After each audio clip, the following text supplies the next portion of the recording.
Alors, bonjour tout le monde, salut Québec. Bonne Saint-Valentin à tous et à toutes. Euh, Ça fait la deuxième vidéo que je fais en pas longtemps, mais ce sont des informations que je trouve que tout le monde devrait savoir.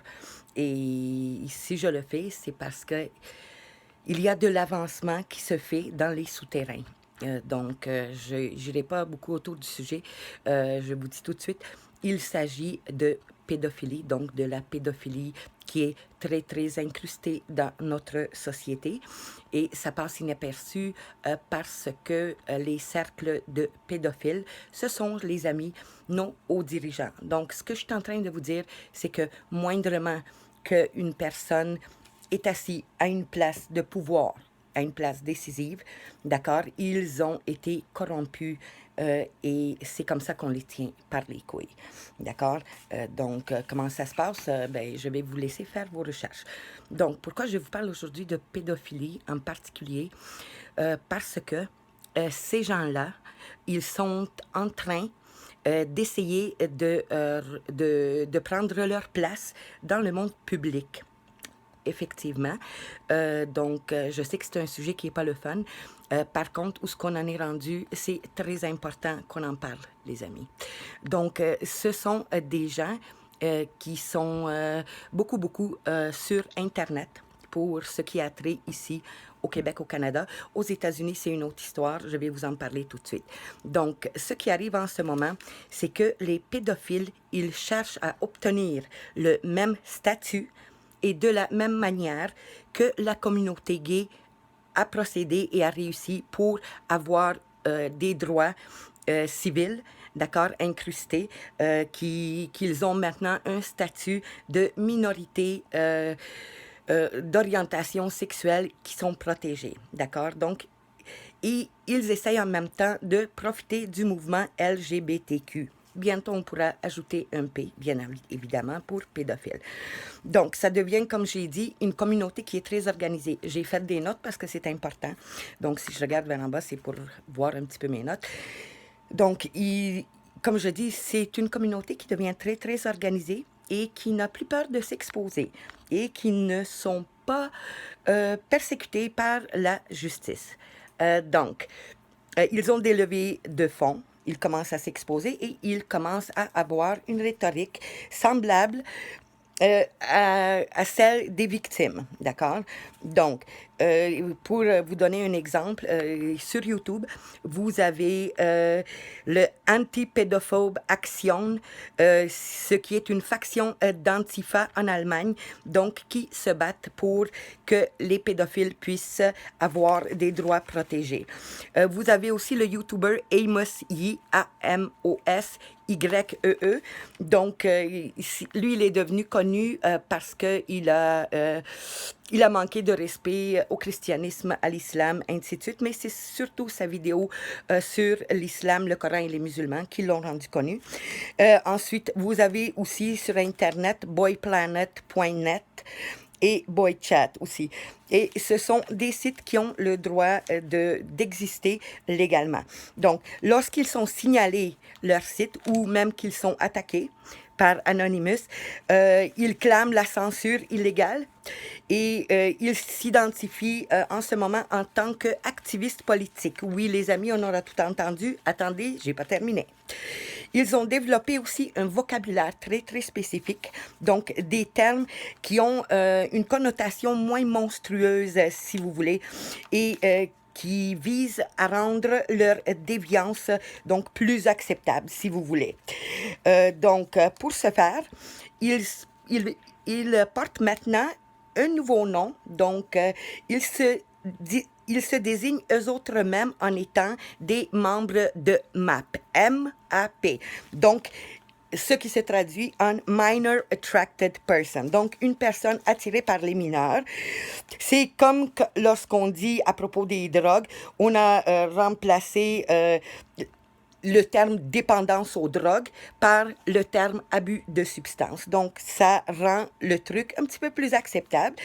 Et c'est ainsi qu'au lieu de se nommer eux autres mêmes pédophiles, donc c'est la communauté MAP, M-A-P, la communauté des personnes qui sont attirées par des mineurs.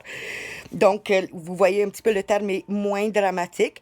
Et ils utilisent entre eux un slang, c'est un langage interne pour dissimuler les natures de leur déviance.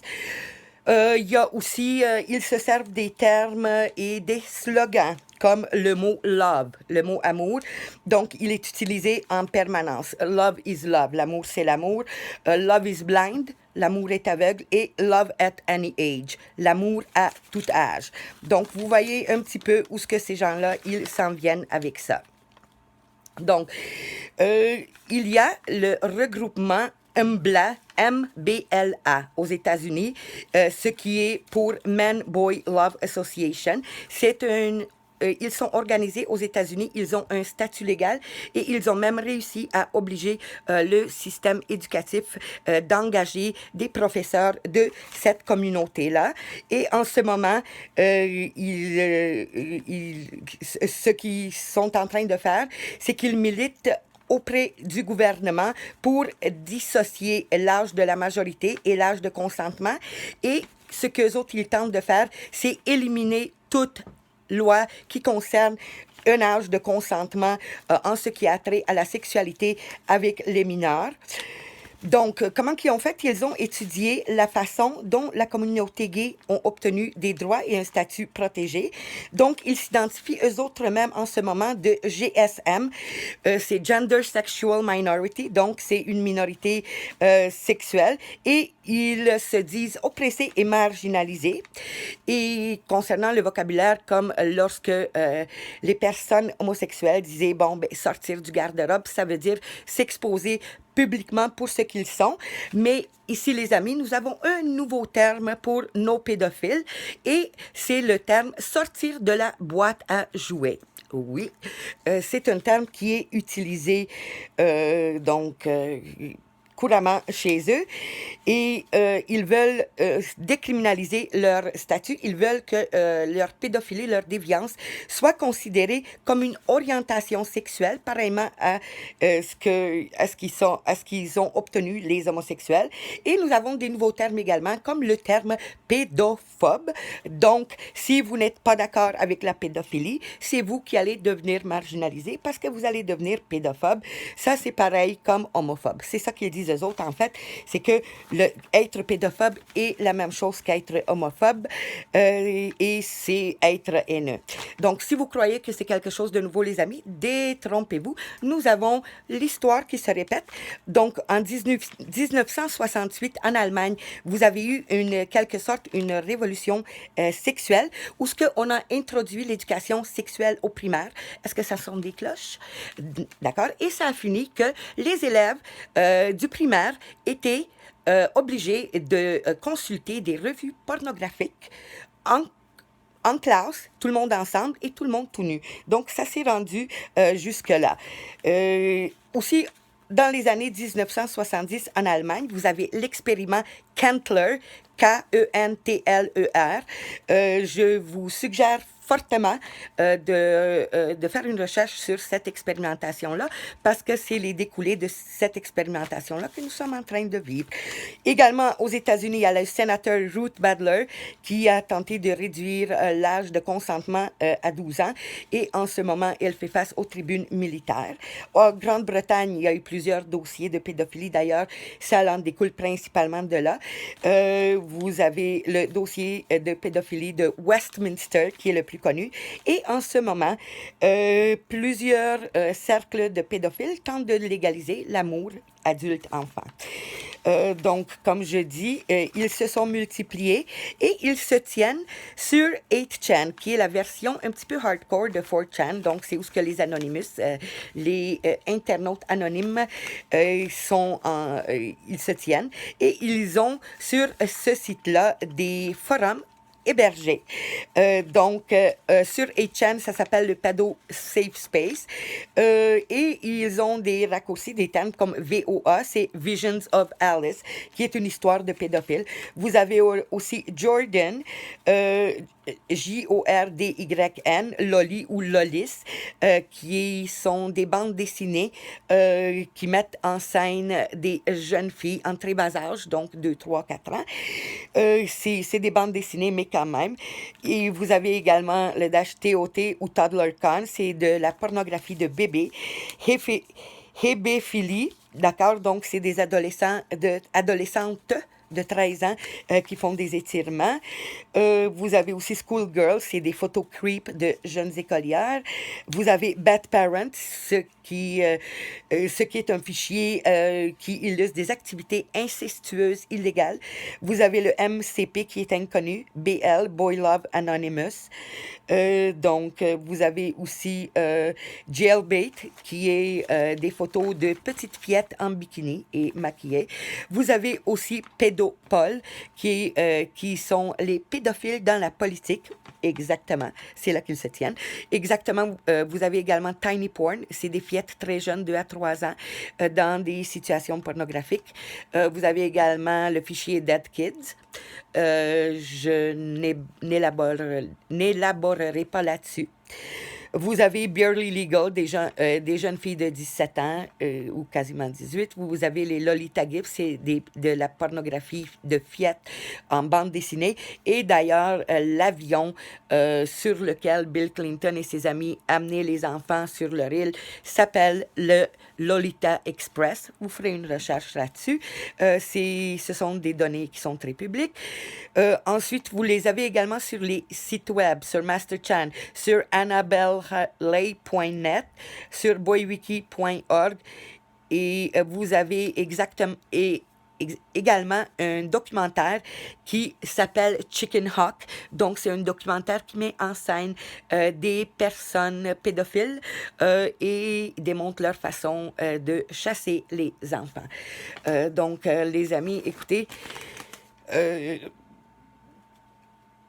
vous avez aussi également ces pédophiles-là, ils se séparent en deux gangs distincts. Donc, vous avez les MAP, les Minor Attracted Persons, et les VIRPED, donc les pédophiles virtueux, qu'ils se disent. Ils sont contre les contacts entre enfants et adultes, mais militent pour légaliser la pornographie infantile, et ils désirent aussi que les poupées gonflables imitant des bambins soient légalisées. Donc, vous avez également un compte YouTube d'un pédophile qui se dit virtueux, et son compte, le nom de son compte YouTube, c'est Virtuous Pedophile. OK? Il a été interrogé par des youtubeurs et c'est vraiment atroce. Ce que je trouve encore plus atroce, les amis, c'est que ces gens-là puissent s'exposer comme ça librement sans avoir aucun recours contre eux en justice. Donc, une autre preuve, les amis, que nous sommes sur la voie de la légalisation de la pédophilie. Et il y a également ici à Montréal un endroit que je suspecte fortement, et je vous promets de vous faire une vidéo et probablement en direct de cet endroit-là, ici à Montréal. Et laissez-moi vous dire que nos dirigeants, que ce soit au niveau municipal, que ce soit au niveau provincial ou fédéral, sont très, très impliqués, les amis, là-dedans, à 100%. Et également, le fonds...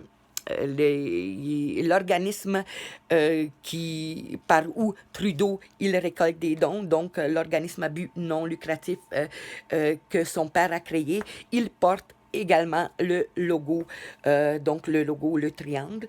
Ça veut dire que ce sont de ceux qui aiment les jeunes garçons.